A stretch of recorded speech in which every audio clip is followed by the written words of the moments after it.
like weird and eerie games. Most of the indie games are similar, trying to scare you using identical techniques, telling you the same stories. You can rarely come across something truly worthy. Something like Mundaun. This is a drawn world of chimeras in the isolated area of Alps. Strange things take place there. Things the main hero needs to understand. His name is Coudin and he arrives in Mundaun Valley where his grandpa lived. He has been visiting this place often when he was a child, but this time visit was caused by grandpa's death. And now Coudin has to solve the main secret of Mundaun Valley. The game is a horror, but it didn't scare me. It calmed me, yes. Made me forget about all the things I was worried. It reminded me of someone else's bizarre but pleasantly bewildering dream, or that quiet and scary story your grandma tells you in the evening to make you fall asleep.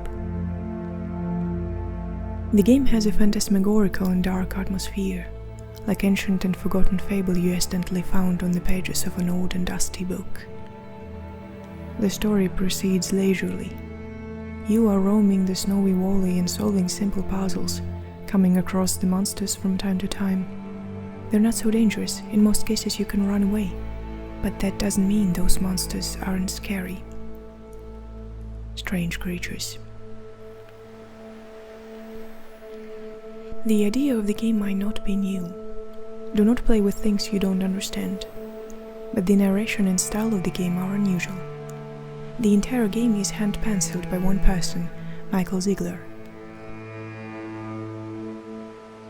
He transferred the snowy mountains on paper and then in the game painted typical alpine houses and old farm sheds.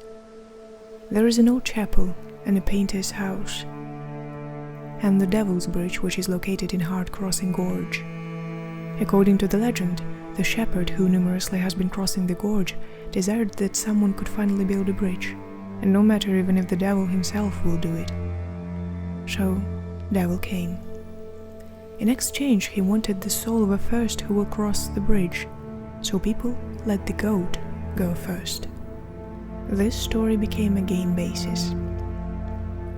The very first scene, the main character's arrival, according to Michael's words, was inspired by Shining. The game moment also reminded me of this scene from Call of Cthulhu.